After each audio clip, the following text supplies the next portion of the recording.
অনেকে ভীত সন্ত্রস্ত। বাংলাদেশ জামাত ইসলামী ক্ষমতায় গেলে মা বোনদের কি হবে, যারা বিভিন্ন ধর্মের মানুষ তাদের কি হবে? হ্যাঁ, আমরা আমাদের মাদেরকে মা হিসাবে দেখি। আমার পার্সোনাল অনুভূতি, আল্লাহ তাআলা মানুষের গর্ভে মেয়ে সন্তানও দেন, ছেলে সন্তানও দেন।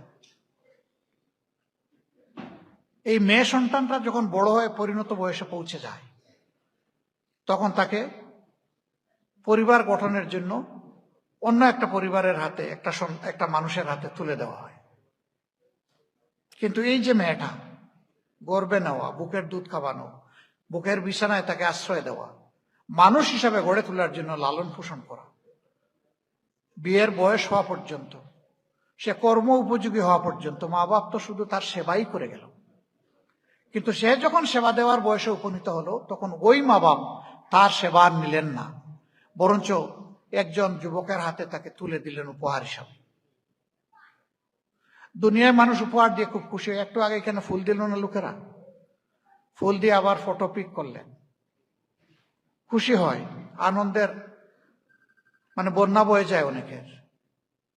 কিন্তু একটা মাত্র উপহার, এই উপহার দেওয়ার সময় মানুষ খুশি হতে পারে না, হাসে না, কান্নার বাঁধ ভাঙা জোয়ার চোখ দিয়ে টপ টপ করে পড়ে।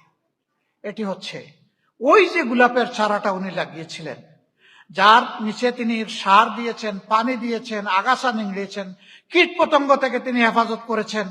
আজকে সেই গোলাপ গাছে ফুল ফুটেছে।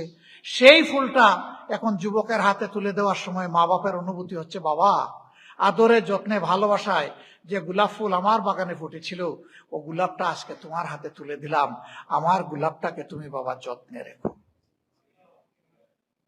কি হবে আমার এই গোলাপ, যাকে আমি বুকে আগলে রেখেছিলাম, এখন নতুন একটা পরিবেশে যাচ্ছে, ওই পরিবেশের লোকেরা কি আমার এই গোলাপের মর্যাদা বুঝবে? কেমন থাকবে আমার মেয়েটা, আমার বোনটা? এই চিন্তায় মানুষের চোখ দিয়ে পানি ঝরে। একজন পুরুষ যদি ওই মুহূর্তের ওই দৃশ্যটা স্মরণ রাখে, আজীবন এই গোলাপের প্রতি কোনো ধরনের অবিচার করা সম্ভব নয়। যে আমার শ্বশুর শাশুড়ি কেঁদে কেঁদে তাদের গোলাপ আমার হাতে তুলে দিয়েছে। আমরা আমাদের মা বোনদেরকে এই মর্যাদায় দেখতে চাই। আমরা দেখতে চাই তার মায়ের জাতি, আমরা মায়ের জাতিকে সেইভাবেই দেখতে চাই। বলে যে জামাত ক্ষমতায় গেলে তাদেরকে দরজা বন্ধ করে রেখে দিবে না, তো তালাবদ্ধ করে।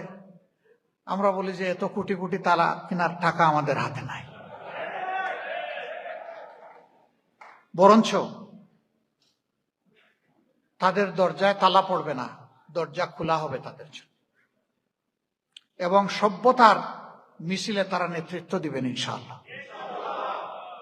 একজন মা যদি সত্যিকার অর্থে ভালো মা হিসাবে গড়ে উঠতে পারেন, তাহলে গোটা পরিবার ভালো পরিবার হিসেবে গড়ে উঠবে ইনশাআল্লাহ। সমাজের বুনিয়াদ পরিবার, আমরা মাদেরকে সেই জায়গায় দেখতে চাই। বলবেন তাইলে তো আর কোনো চাকরি বাকরি করতে পারবে না। সব পারবে ইনশাআল্লাহ। যার মেধা আছে, প্রয়োজন আছে, সমাজে সব করবে। সভ্যতার চাকা ঘুরানোর জন্য সমান তালে তারাও অংশগ্রহণ করবে। তার সাথে তারা দুইটা বাড়তি জিনিস ভোগ করবে, যেটা এখন তারা পান না। একটা সমাজে তাদের সম্মান, প্রাপ্য সম্মানটুকু দেওয়া হয় না, আরেকটা কর্মক্ষেত্রে তাদের কোনো নিরাপত্তা নাই। ইনশাআল্লাহ সম্মান এবং নিরাপত্তা দুটোই তাদেরকে নিশ্চিত করা হবে।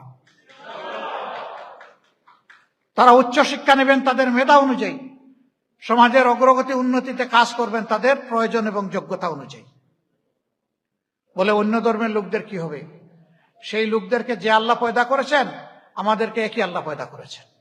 ওই লোকদেরকে যে আল্লাহ খাওয়ান, সেই একই আল্লাহ আমাদেরকে খাওয়ান। বৃষ্টির পানিতে এমন হয় না যে শুধুমাত্র মুমিন মুসলমানের জায়গায় বৃষ্টি হয় আর অন্য ধর্মের লোক যারা, তাদের সেই জমিটুকু ফেটে চৌচির হয়ে যায়, তা হয় না। আল্লাহর রহমত সবার জন্য সমান তালে ঝরে। তবে এই রহমত পাওয়ার পরে কে আল্লাহ শুকরিয়া আদায় করলো, কে করলো না, তার হিসাব আল্লাহ নেবেন। ইন্না ইলাইনা ইয়াবাহুম সুম্মা ইন্না আলাইনা হিসাবাহুম। ও তোমাদের সবাইকে আমার কাছেই ফিরিয়ে আনা হবে, আর হিসাব নেওয়ার দায়িত্ব আমার উপর। ভাই এবং বন্ধুগণ, আমাদের উপর না।